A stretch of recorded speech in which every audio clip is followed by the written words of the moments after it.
جی آپ کو بتاتے چلیں، ہم جناب علی ورائج فرزند گجرات کو کبڈی ورلڈ کپ جیتنے پر مبارکباد پیش کرتے ہیں اور اپنے اباہیا شہر گجرات آیا تو راستے میں خرم شہزاد بٹ صدر کبڈی فیڈریشن ڈسٹرکٹ گوجرانوالہ اور چودھری افضال ورائج اور فوجی بگھا نائب صدر کبڈی علی ورائج کو وزیر آباد پہنچنے پر بھرپور استقبال کیا اور پھولوں کی پتیاں نچھاور کی گئی، ڈھول کی تھاپ پر نوجوانوں نے بھنگڑے ڈالے اور علی ورائج کو پاکستان کبڈی ورلڈ کپ جیتنے پر مبارکباد پیش کی۔ علی ورائج اور خرم شہزاد بٹ صدر کبڈی فیڈریشن ڈسٹرکٹ گوجرانوالہ چودھری افضال فوجی بگھا اور گھاریوں کے قافلے سمیت گجرات کی طرف روانہ ہوئے،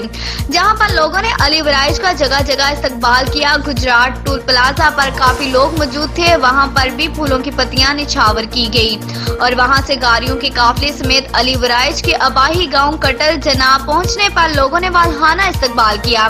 علی ورائج کو پھولوں کے ہار پہنائے اور گاؤں کے نوجوانوں نے ڈول کی تھاپ پر خوب بھنگڑے ڈالے اور سارا گاؤں خوش تھا کہ ہمارے گاؤں کے نوجوان نے اپنے گاؤں کا ہی نہیں پورے پاکستان کا نام روشن کیا۔ اور گاؤں کے لوگوں نے کہا کہ علی ورائج ہمارا فخر ہے، یہ بہت اچھا نوجوان ہے،